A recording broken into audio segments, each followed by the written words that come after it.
Hi, everybody, and welcome to the Wellness and Recovery series. And this presentation is a lived experience panel, and we have a couple local people sharing their experiences with opioid use disorder and their recovery journey. We'll be discussing barriers, successes, and how people can get involved in making a change. And it's really important to us to always include the voice of those who have lived experience. We can make decisions and we can educate people, but it's always really key that we have the voices of those who have experienced this, either through family members or through themselves. And we're going to be highlighting this a couple of times during this series, but we're really excited to have Will Meriwether and Lisa Critz join us. Will Meriwether currently teaches history and political science at the College of the Redwoods, the Del Norte campus. You may have seen him there, usually in a very nice suit. Prior to teaching, Will served as a counterintelligence agent for the United States Army, deploying to Iraq in 2007. His experience with prescription opioids began during his term of military service. Lisa Coston Critz, I hope I said that name correctly. I forgot to ask her before we came on, but Lisa spent over 20 years struggling with addiction before finding sobriety almost 7 years ago. She is now happily married and lives in Crescent City with her husband, their dog, and their 2 cats, and works at the Norte County Library, where you may see her there when you go check out books. So we have just a few housekeeping things to do before we turn it over to our presenters today. So just some group agreements. We do this at every one of our meetings, but we feel that it's really important for people to understand some of the key tenets here. So please be respectful and be kind. Those are keys. If anyone is being disrespectful, we can remove you from the Zoom or not have you participate any longer. Please show tolerance and sensitivity for differences. Participants come from a variety of different backgrounds, cultural, racial, gender, sexual orientation. So please be aware and be sensitive and stay away from judgmental comments. Use positive language as much as possible and stay away from using any kind of degrading marks, especially racial or homophobic at any point. This is a safe space and it is free of judgment. It's okay to disagree with somebody else's point of view. However, let's not attack each other. This is a space where participants should feel comfortable to be themselves, share their thoughts and ideas without worry of punishment or judgment, unless you're being disrespectful or unkind. Those are 2 things we don't tolerate. Sharing stories. These people have agreed to share their personal stories, but if you have something that you would like to share with the group, please, unless it's your own story, please leave names out of it. We want to respect people's anonymity and people's privacy. And we don't want rumors to spread about people. If it's not your story to tell, make sure that you're not telling somebody else's story using their name. And as always, feel free to ask questions. You can ask questions either through chat on both Zoom or Facebook Live. We have people monitoring both.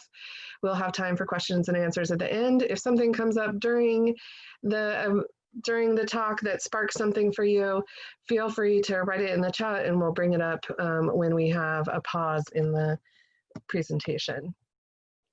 We know that these issues can bring up some things for people, especially when you're talking about things like opioid use disorder and all the things that go along with it. So we want to make sure that we have given people some resources that you can call if you're feeling that you need to talk to somebody or you want to reach out for help. So we have the mental health crisis number here, and there's 24-hour crisis number. So, and we'll show this again at the end so that you can have access to it. And once again, because this is on social media and because we are recording it, please, again, respect people's privacy and stay away from those names. And lastly, but not least, of course, we always want to do a land acknowledgement of where we're at and whose land we are on right now. So currently, we are on the lands of many different Indigenous peoples because we're broadcasting mostly in Humboldt and Del Norte County. And if you are tuning in from another region, just take a moment to acknowledge the people whose land you're on currently. So here we are on the lands of many different peoples, the Talawa Deni, Yurok, Karuk, Hupa, Wiyot, and many rancherias, including Elk Valley, Rezaguini, Big Lagoon, Trinidad, Blue Lake, Table Bluff, and Ronerville. We honor the indigenous people who have lived together and cared for this land and each other since time immemorial. We honor with gratitude the land itself and the people who have been stewards of this land for generations. We know the effects of colonization have impacted indigenous people disproportionately, and we hope that through this series we can learn together and help heal and work towards a healthy future. So I want to thank and welcome today our two panelists, Lisa Critz and Will Meriwether. So Lisa, if you want to say anything to introduce yourself. Hi, I'm Lisa. I'm not in any way a public speaker, but I will do the best I can because I realize how very, very important this is. Thank you. Thank you. And Will. Hi, I'm Will Meriwether. I am a public speaker, but usually I'm standing up, and so I'm really uncomfortable being stuck behind a computer. And you usually have many more people to react off of, I'm sure, in a classroom. That is true. All right, so we're going to get right into it. The first question, and we'll start with Will this time, but why is it so important that we're talking about opioid use disorder? Like, why is this an imperative thing right now?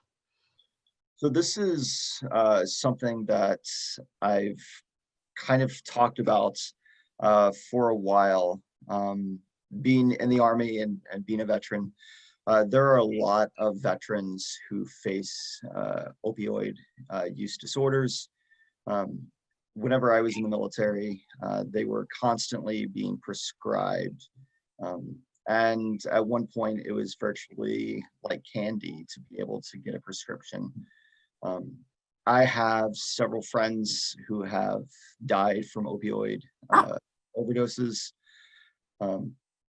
I've had several friends who just had their lives ruined through this, and I've struggled with the opioid addiction for a while. So it's, like I said, I think it's incredibly important, and knowing that it impacts all different types of people, especially regardless of what class they may belong to.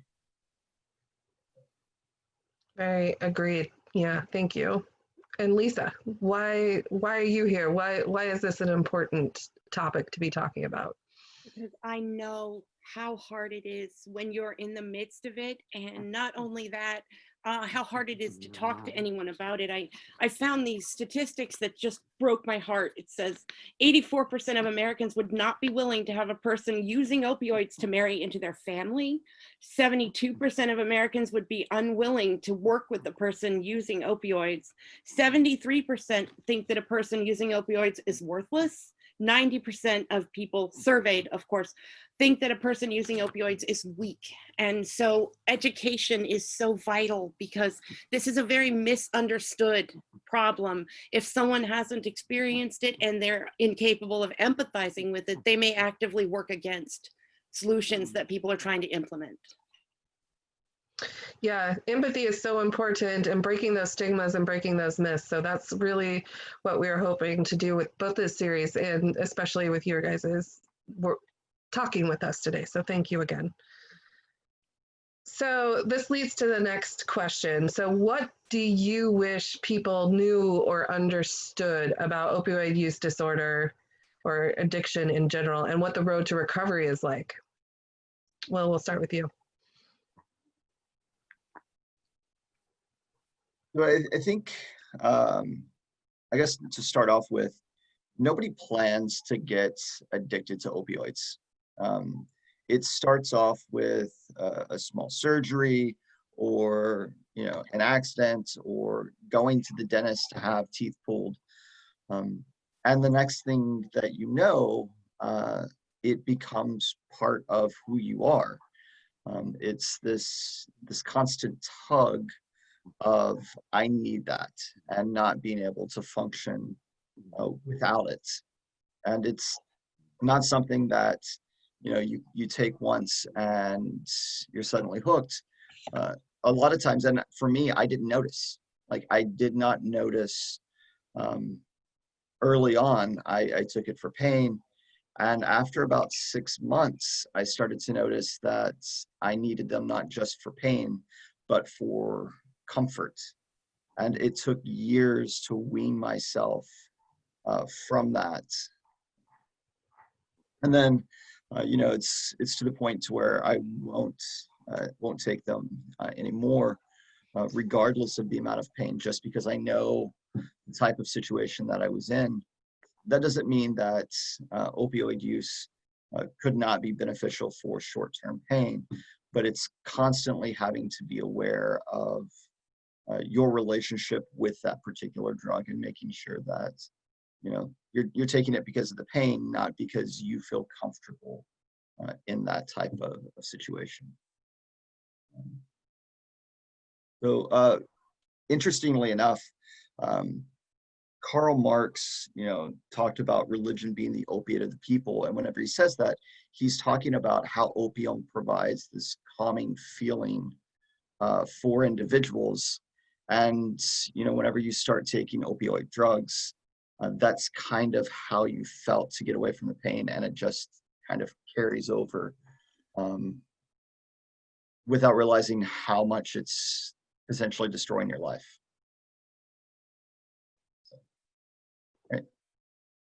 Thank you, Will. Lisa, same question. What do you wish people understood about opioid use disorder and substance abuse disorder and addiction? Yeah, Will's absolutely right. No one plans this. It can happen.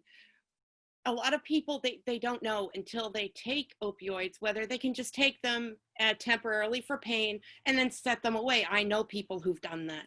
But if you become an addict, you do it and you get lost in it, and it becomes everything you are, and it defines you. And to walk away from that, it's difficult and it's lonely, because although you can go through recovery with other people, you also go through it by yourself. Because I know my family, nobody else in my family is an addict, and they love me, but they didn't understand and a lot of the things that I did in my addiction that I have so much remorse for.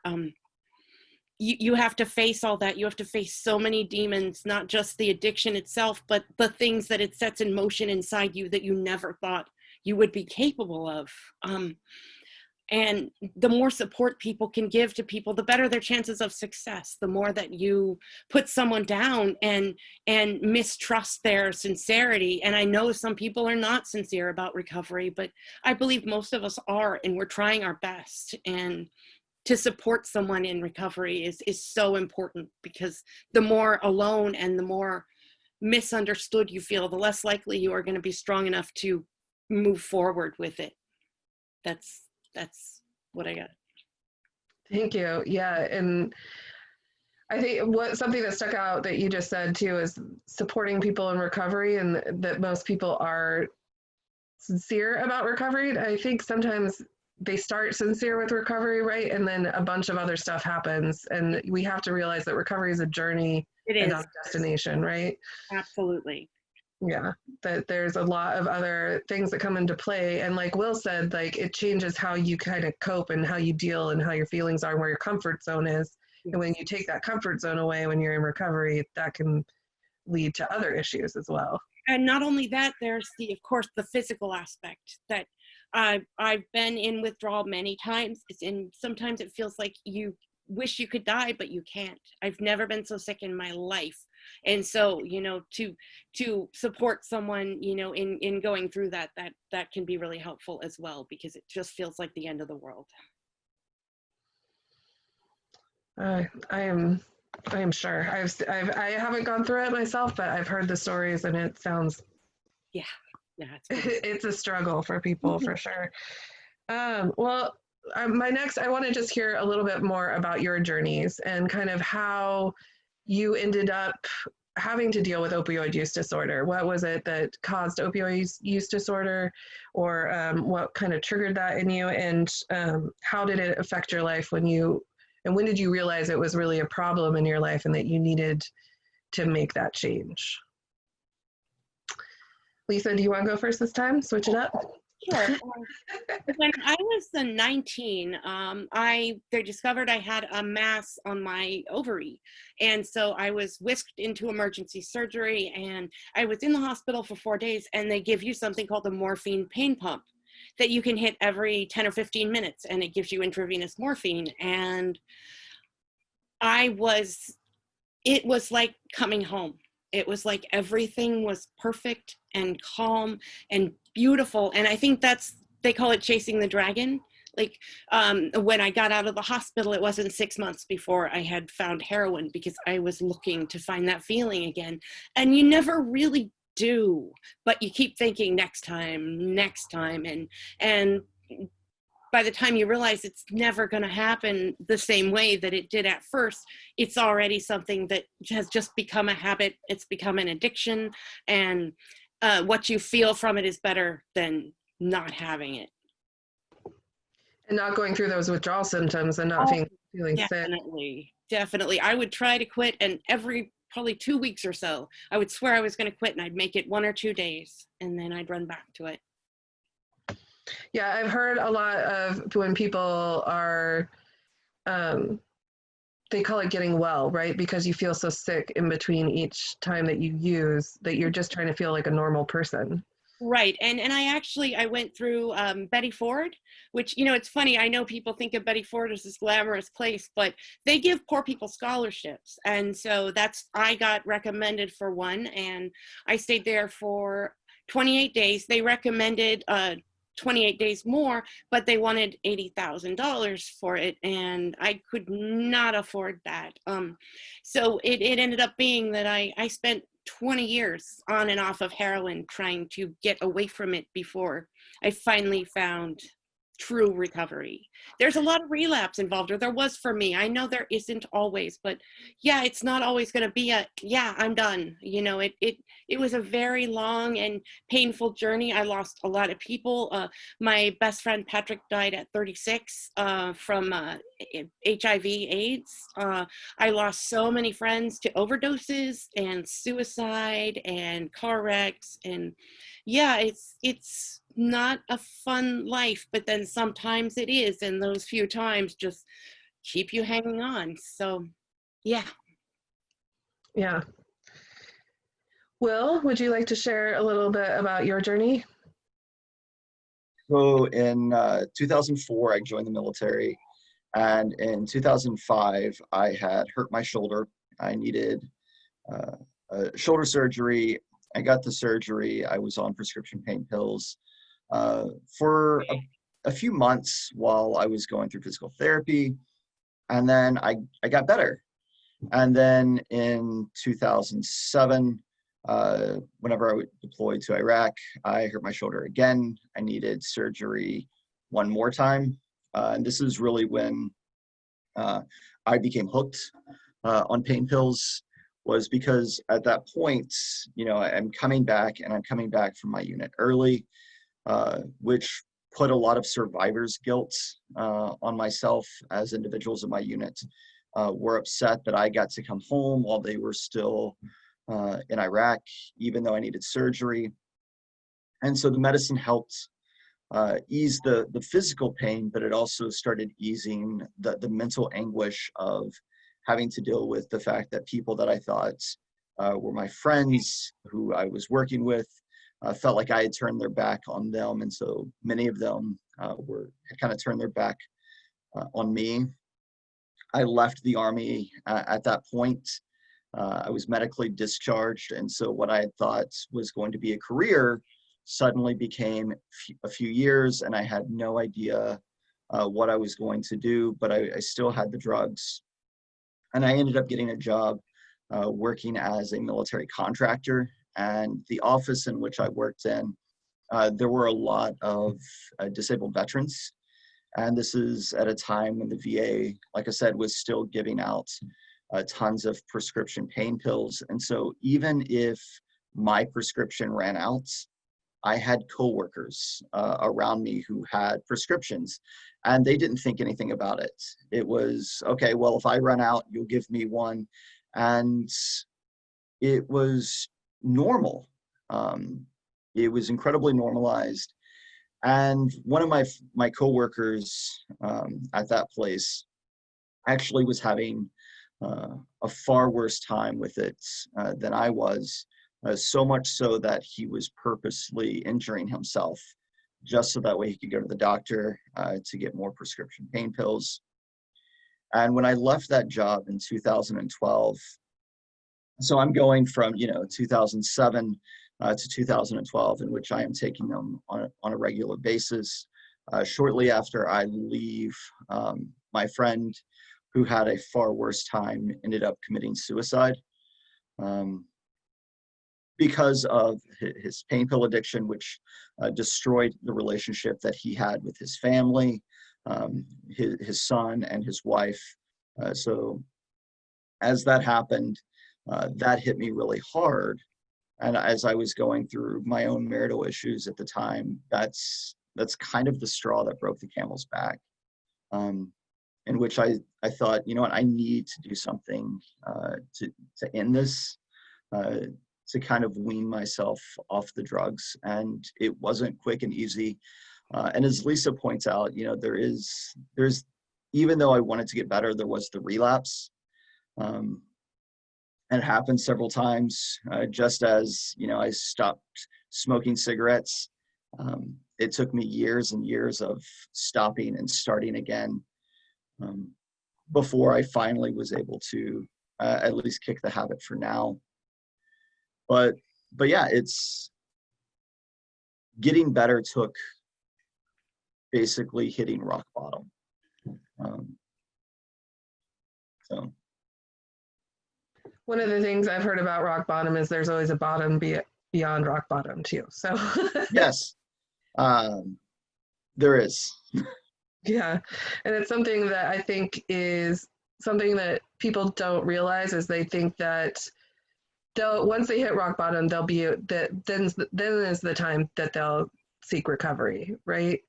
And that's not always the case because people can go for years and function. It sounds like you both went for quite a long time functioning pretty well, where you could have used some help in recovery before you got to that point.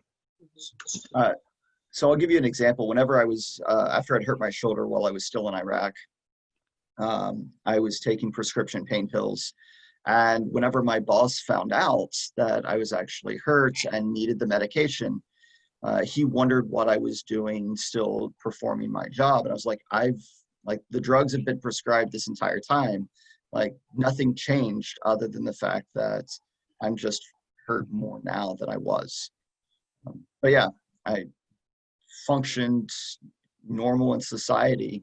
I just happened to be constantly high. Yeah.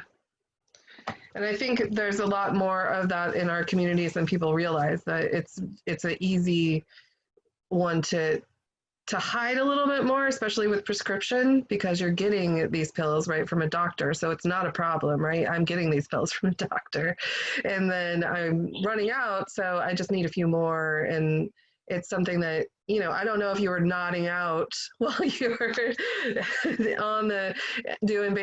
doing your trainings or whatever, but that people don't seem to show symptoms as much as you would if you were drinking a lot or things like that, where you would show up to work smelling like it or, obvious signs.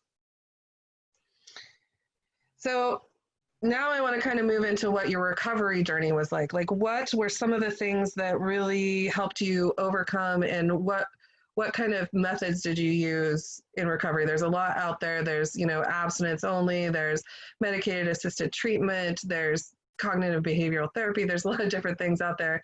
I'd like to hear like kind of what things you tried, what worked well for you, what was successful, what supported you, and kind of your barriers as well. So Lisa, do you want to start? Sure. Well, I went to Betty Ford, as I said, and I did stay clean for maybe a couple months after that. And then I started using again. And I went in and out of recovery, and I came up here with my parents in 2010, meaning to get clean and sober. They picked me up off the streets of Los Angeles, said, come with us. We're moving to Crescent City for retirement. And I got up here and was clean for a little bit. And then one of my barriers is that I look innocent, I'm articulate, I am very good at talking a doctor into prescribing medication. And so for a while, my doctor at the clinic did. And then I reported mine missing twice to get an early refill, as some people want to do.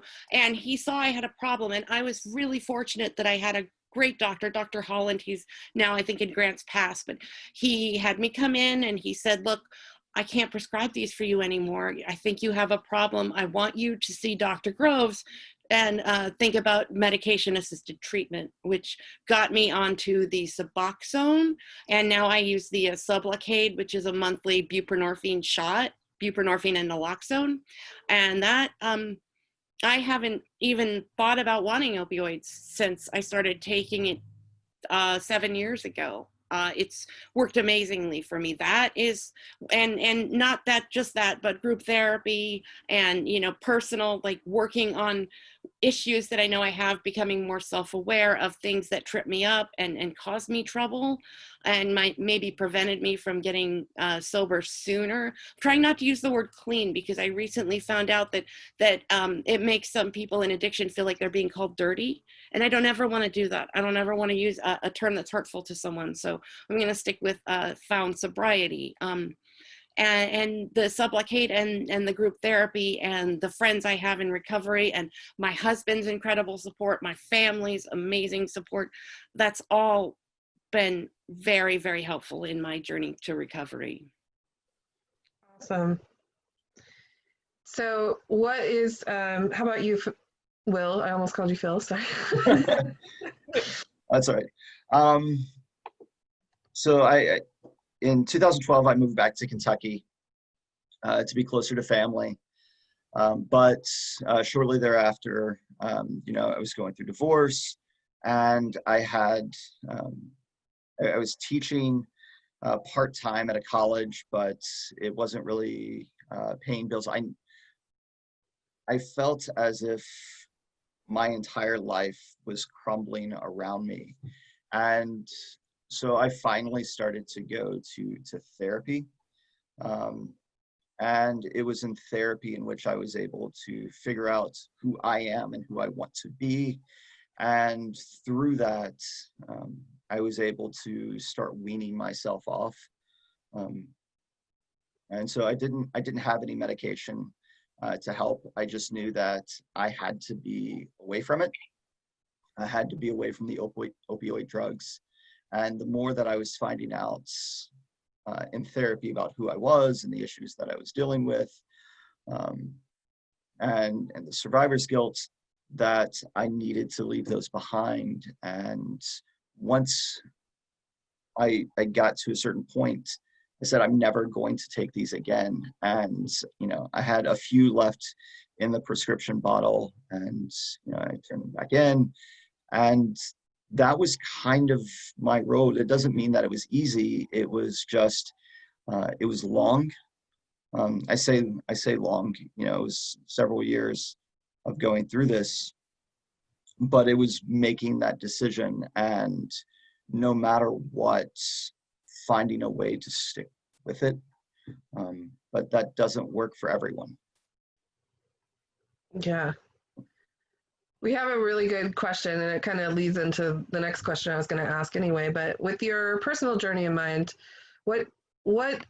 how do you think it is the best way to make recovery accessible for people who are currently going through opioid addiction? And I think this is also coming from like families and those who are trying to support people.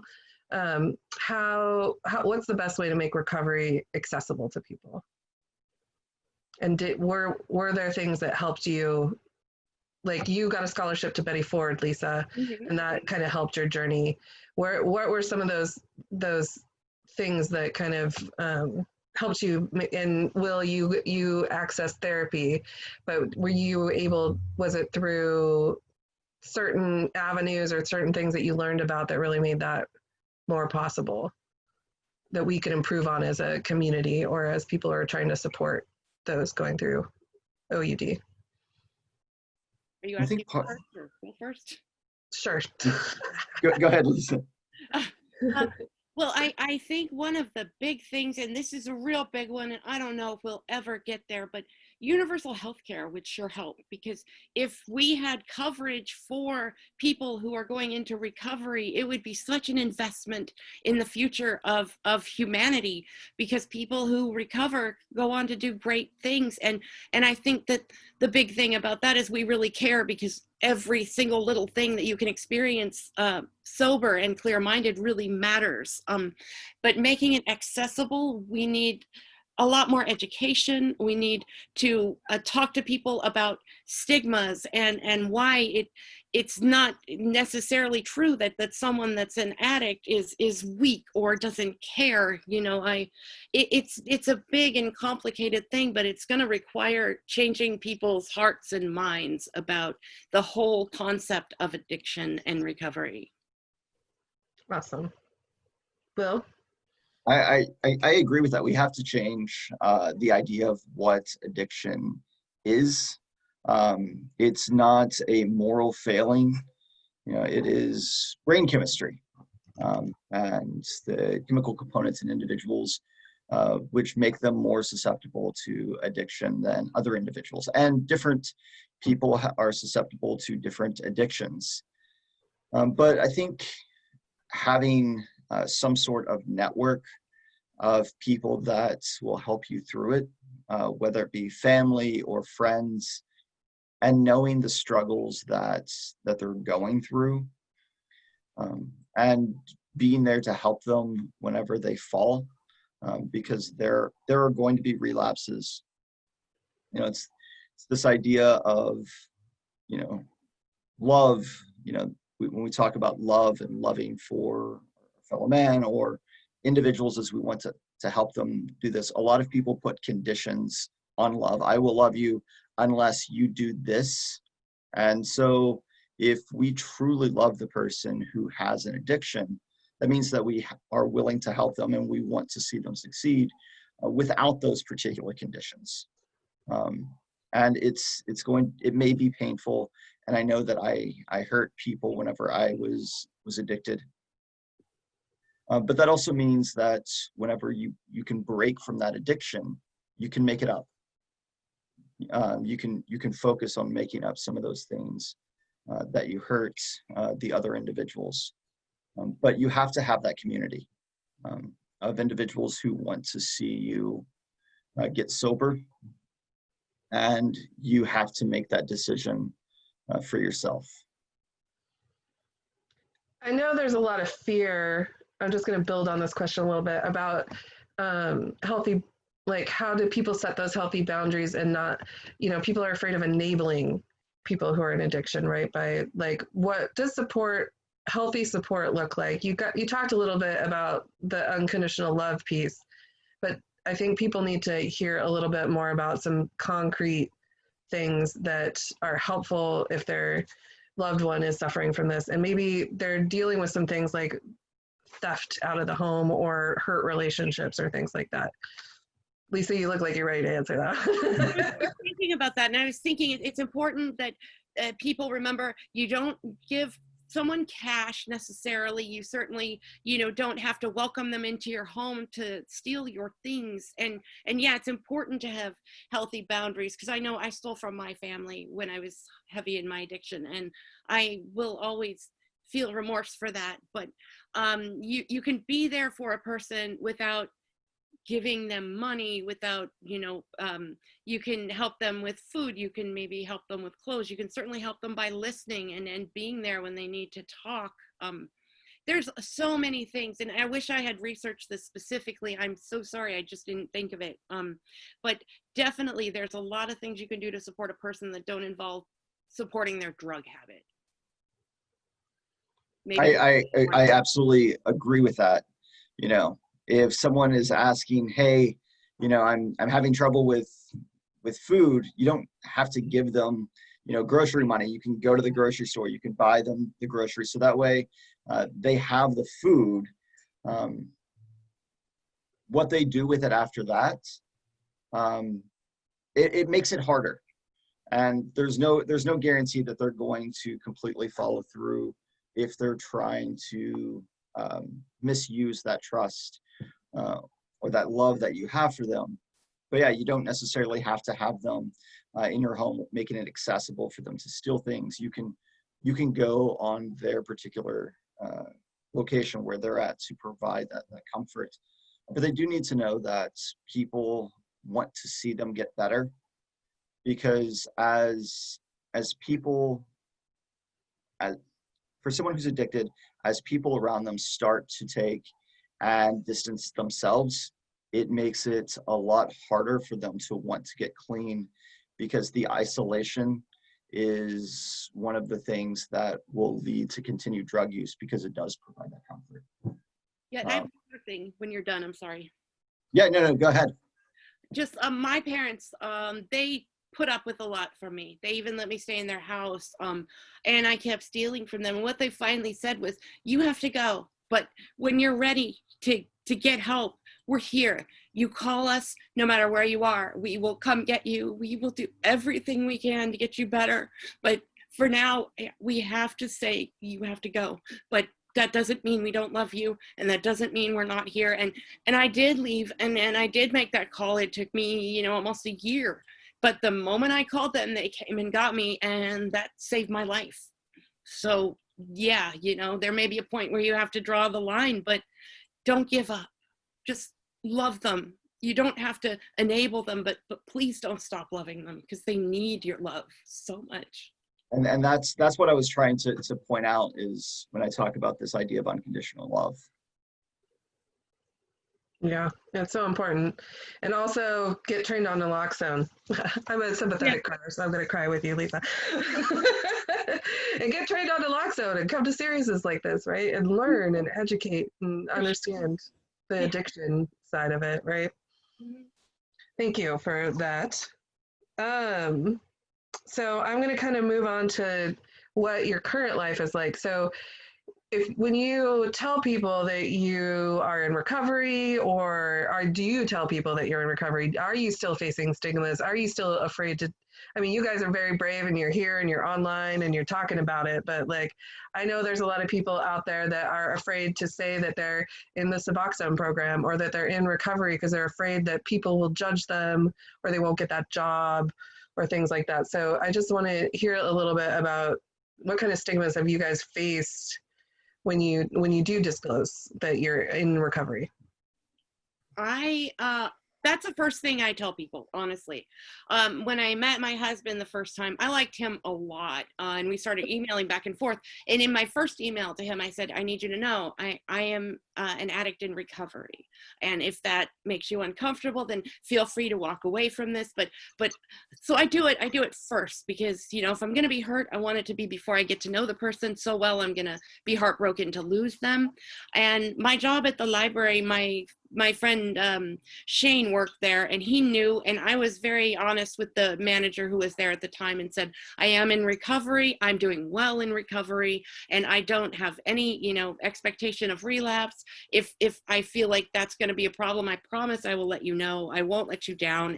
And she hired me. And I know a lot of places might not have, but my thing is to be an open book about it. And if anybody doesn't want to associate with me, then I want to know that, because I don't care to associate with them either. That's it. That's good. Yeah.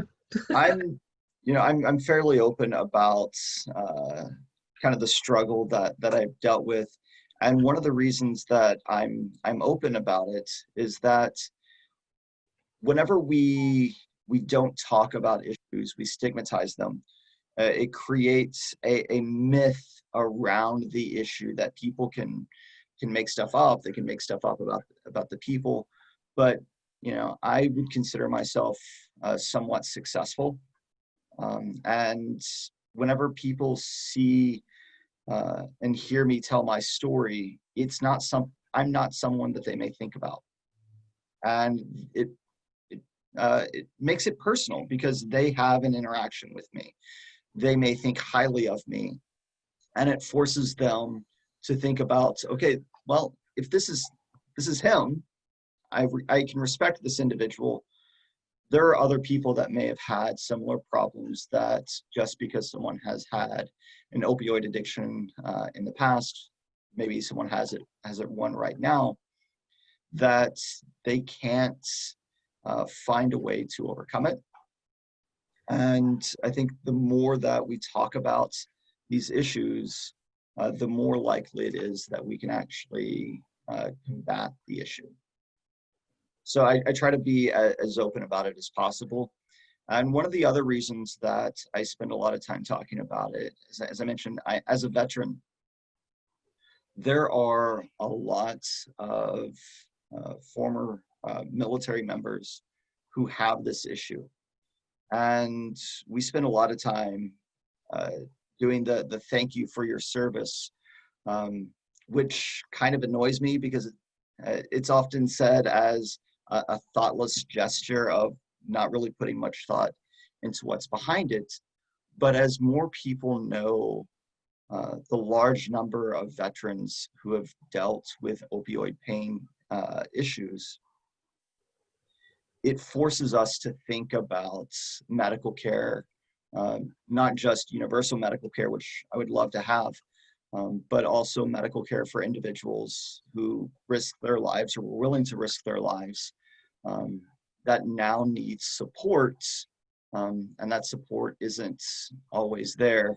Instead, it's a lot easier to just say thank you for your service, but not want to fully fund medical institutions that specifically cater to veterans.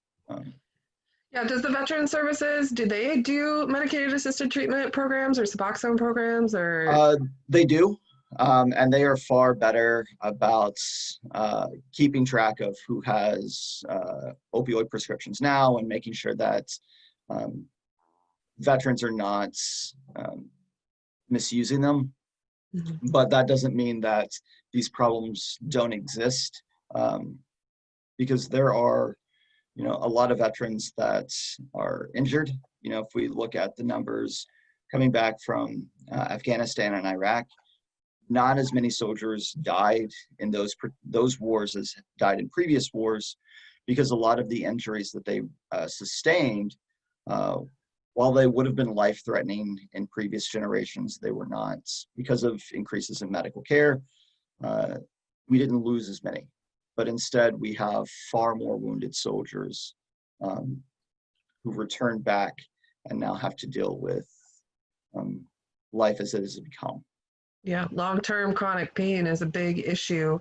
And, yes, opioids were the fix-it from the 90s to recent. There's still doctors out there who believe it's a fix-it, and we're trying to re-educate them. So, yeah.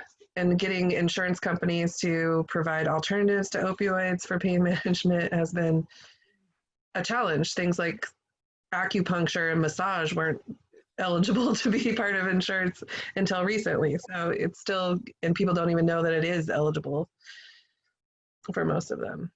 So yeah, and veterans is a big population. We have a lot of veterans in our community that have dealt with addiction issues for many reasons, not just injuries, but also because of trauma and things like that and dealing with those things. So I think that's a really important population for us to be talking about as well. So thank you for that view. So we talked about recovery as a journey, and it's something that, you don't say I'm recovered from this, right? For the most part, you're always you guys talked about relapse and things like that, but what are some activities or what are some things that help keep you guys well and that you do to make sure that you're not getting how you recognize those triggers to make sure that you're not falling into relapse? Or what are some activities that you do to keep yourself well and healthy in this world today, especially now with COVID, because we are seeing numbers going up right now too, because people are so isolated with COVID. We're seeing those numbers rise again. So wellness activities, what things do you guys do to keep yourself healthy and well and really mitigate those triggers to relapse? You go ahead, Lisa. Okay. Uh, well, I go hiking a lot with my husband. We have a beautiful home here. Redwoods, beaches, lakes, rivers. There's just countless places to. Being in nature has always really helped me. It's peaceful, and it reminds me that everything doesn't have to be about. I guess interactions with people I don't know. People kind of frighten me. So being out in nature with just my husband is amazing. I spend a lot of time with Mrs. Bob. She's my Yorkie. She just got groomed. And she's been with me since before I got clean. So she's seen me through everything. And I have to say dog therapy is very effective. My husband will always notice, because if I'm thinking about something and upset, I get real quiet, not in a bad mood, just super quiet. And so he always like gets me to talk, and talking things out helps a whole ton. Talking to my family helps a lot. And I love reading, reading stories. I think when I lived on the street in Los Angeles for about 7-8 months, and I was able to buy books from thrift stores, when I had a little money, and just reading stories like gets me through, because it helps me keep up my empathy, and also like keeping empathy for people and remembering that I'm not the only one going through this. There are a lot of people still going through this. And thank you for asking me to do this, because speaking about my experience and maybe having people hear it and maybe helping somebody, that would mean a lot to me. So yeah, sometimes journaling, but yeah, all those things really help. And keeping in mind that I can always get better. I can always improve myself, and always remembering to be self-aware and notice, and, try to be kind to people, because the things that make me feel bad are being unkind and being thoughtless. And so the more I can avoid those things, the better I do in my own recovery. Thank you. Thank you. Those are all good things that we should all be doing, I think. Oops, I was muted. I was, those are things that we should all be doing to help stay well and healthy, I think. And those are all good strategies. Will, how about you? What are some strategies that have helped you stay healthy and well and supported your sobriety? I love hiking. I love the outdoors here, whether it be, hiking in the redwoods or walking down to the ocean. But yoga is one of the things that really helps me. I still have shoulder issues. There's still days in which I am an extensive amount of pain. But by being active, I reduce those numbers, those number of days in which I'm hurting. Yoga seems to help quite a bit. It stretches out my back and my shoulders. Working out, the days that I'm really stressed, I will go for a run. Just turn on some music and run.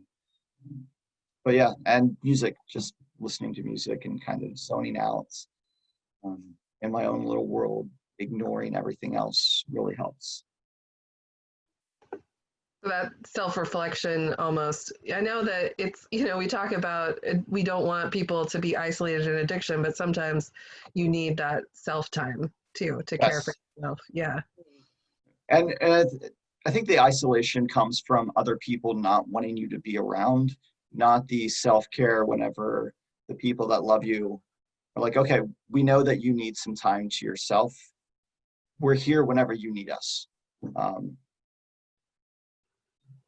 Yeah, because different people recharge different ways, and Yes. some people need that alone time more, especially since you have such a public job. I'm sure that you give a lot of energy to students, and you need to get that energy back into your life.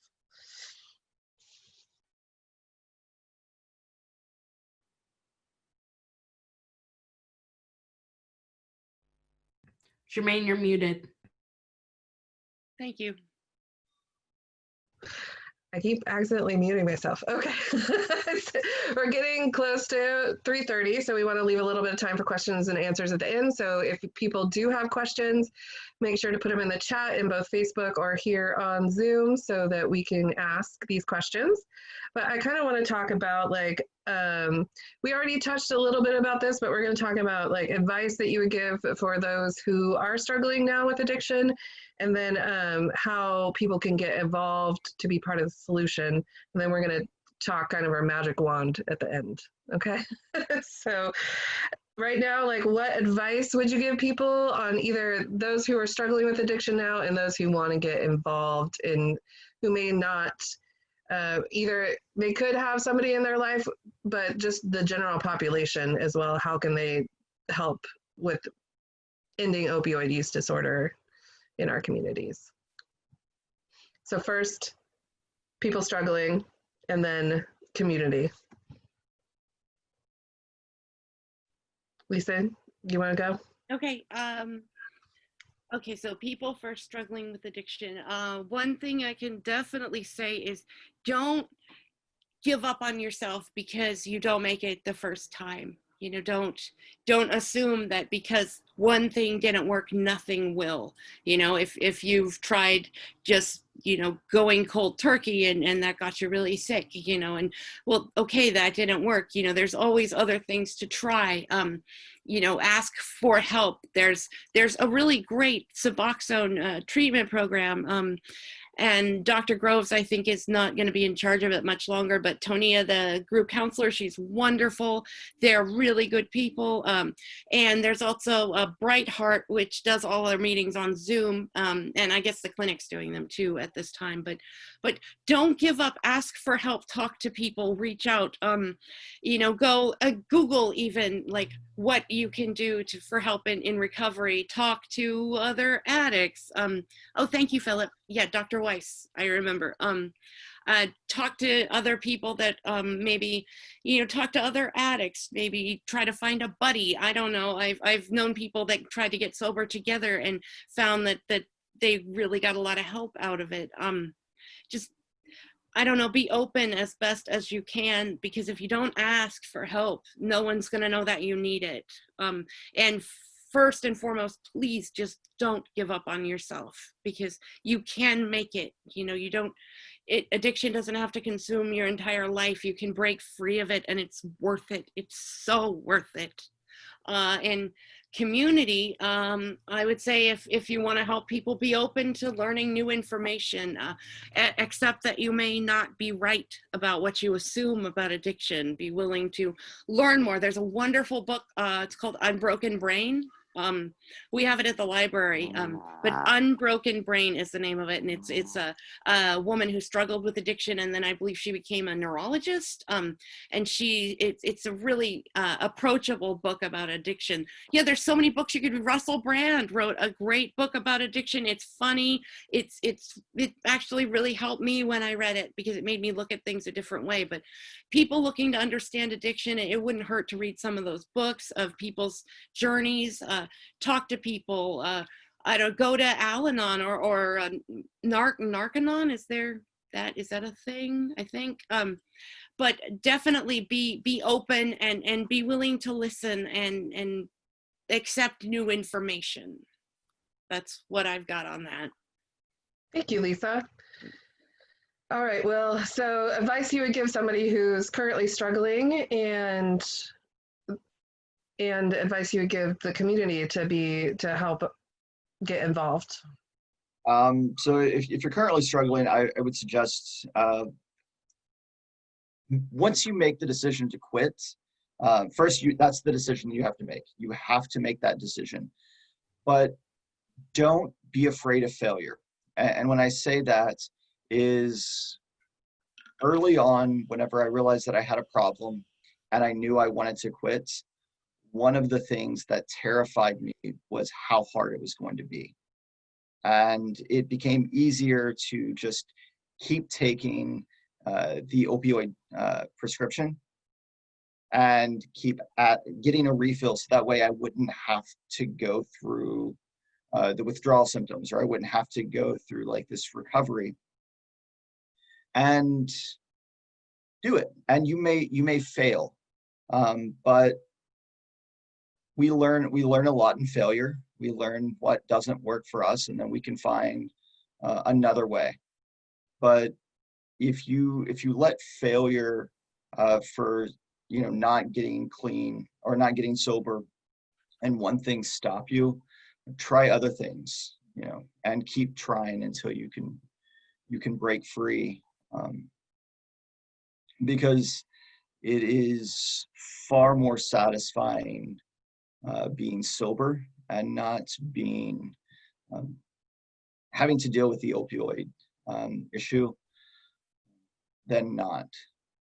As far as the community, having conversations, not being judgmental, because when we look at the United States as a whole and the people who have been addicted, it doesn't matter what race you are or what class you are, your sexual orientation or your gender, everyone has had these issues.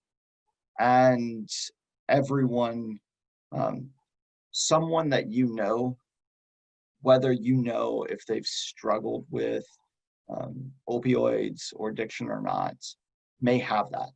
And so just trying to find out as much information as possible about how the addiction works and how to communicate with individuals that may be addicted, or you may find out that they're addicted, will help. So that way you can help them in their recovery process. Great, thank you. So my last question, I'm kind of going to combine these that were on the list for you guys, but I kind of want to give it the magic wand. Like, what inspires you? What gives you hope for the future around this subject? But also, like, what, if you could manifest one thing, what to help on this, what would it be? So what are you already seeing that gives you hope and inspires you around recovery and around breaking the cycles of addiction? And then if you could change one thing with your magic wand, what would it be? I'm going to switch it up and make Will go first this time. Oh, great. I was hoping to just steal Lisa's answer.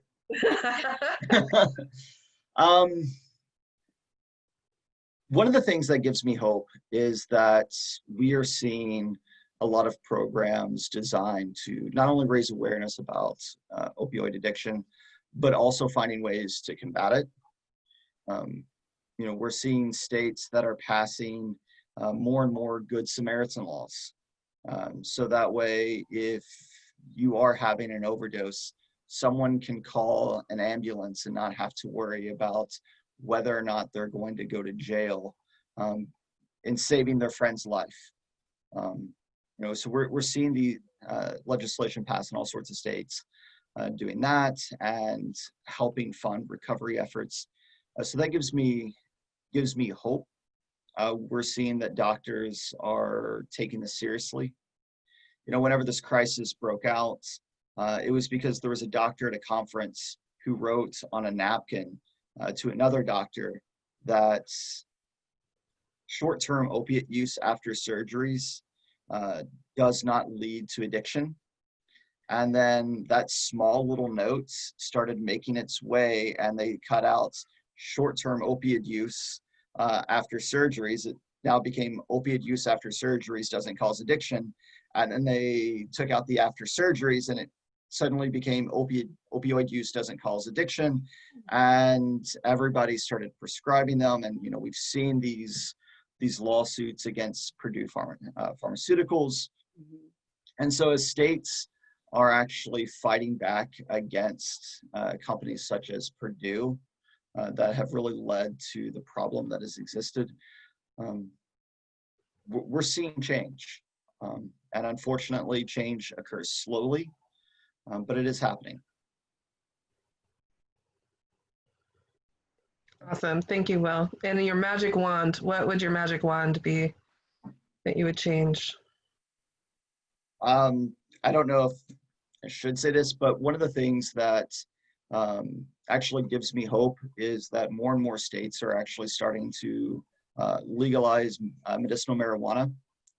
And states that have legalized medicinal marijuana have seen opioid use dramatically reduce. You know, whether you're a proponent for it or not, places where medical marijuana has been instituted, opioid use and misuse has drastically declined. And there are, I know from the veteran community, there are far more veterans who would rather use medicinal marijuana as a means to treat pain, even if they have to sacrifice veterans benefits because it's still federally illegal. Veterans can actually risk losing some of their veterans benefits because of medical marijuana, especially. So that creates, you know, this issue, but many of them are saying that they were willing to risk that so that way they're not attached to opioids. So I think if the federal government would legalize it, at least medicinally, we would see a greater change in opioid use disorder. So that would be my magic wand. That's your magic wand. I like it. You got statistics to back up your magic wand, and so that's awesome. All right, Lisa. So what gives you hope? What inspires you? And then your magic wand that you would like to change something. What gives me hope and inspires me is I was on Medi-Cal. I was making under like $10,000 a year, I think. And Medi-Cal covered my therapy. It covered my medication for opioid addiction recovery, you know, the Suboxone, which is insanely expensive, by the way.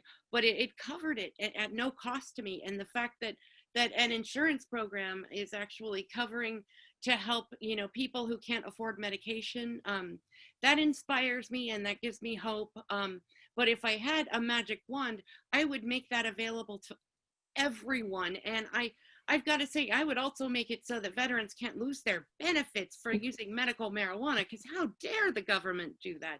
They know it's not dangerous. They've known it since, I'm not going to rant, I'm sorry. But yeah, I'd give everybody access to that, and I would definitely make it so nobody loses their benefits for it. Awesome. Thank you guys. So I want to just give a moment for if there's any questions, either in the chats, online. Has anything come up yet?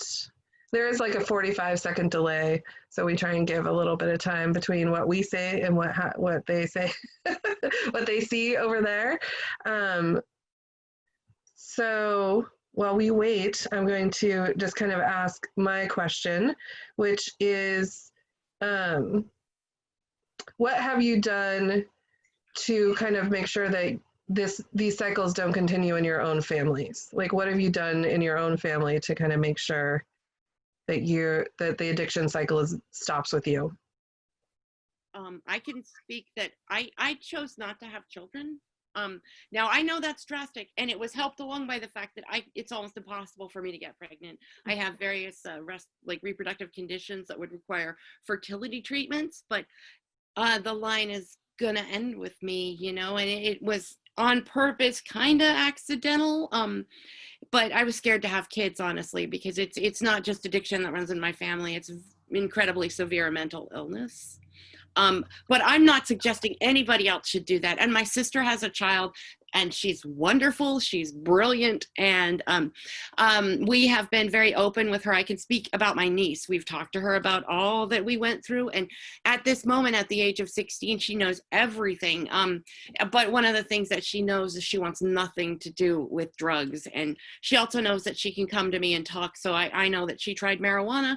She didn't care for it. And I told her that, you know, I've talked to her about the frontal lobe development that doesn't complete until you're 25 or so. So please don't screw around with anything before you're at least fully developed. I don't think that she's going to have anything to do with drugs. But that's what I've got. I don't have any children of my own except my dog.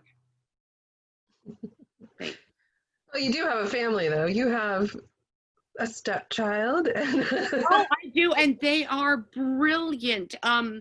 And Paul, as far as Paul has said, they didn't give him any trouble as kids. They do know that I am a recovering addict. I've been open about that. And if they had any questions, I would happily answer them.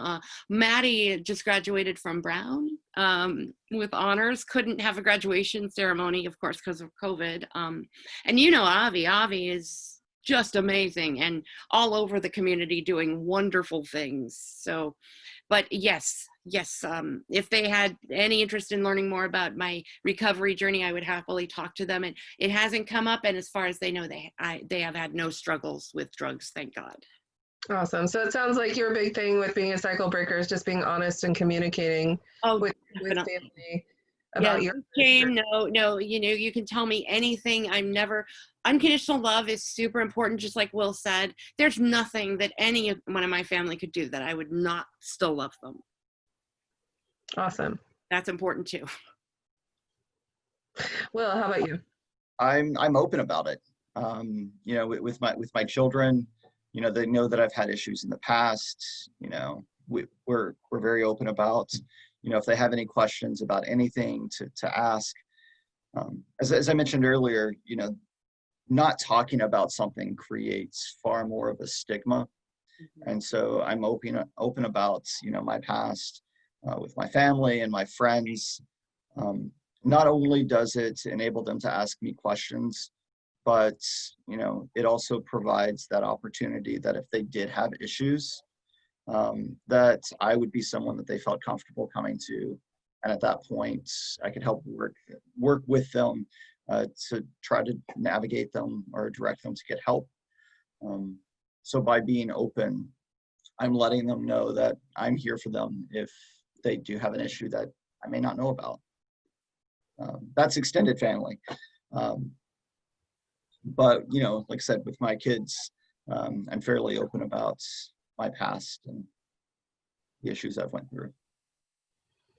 So it seems like that's the common theme with both of you, which is awesome, is that honesty, that talking about it, being open, and also being open that they might end up having similar struggles and that you're there to help and support too.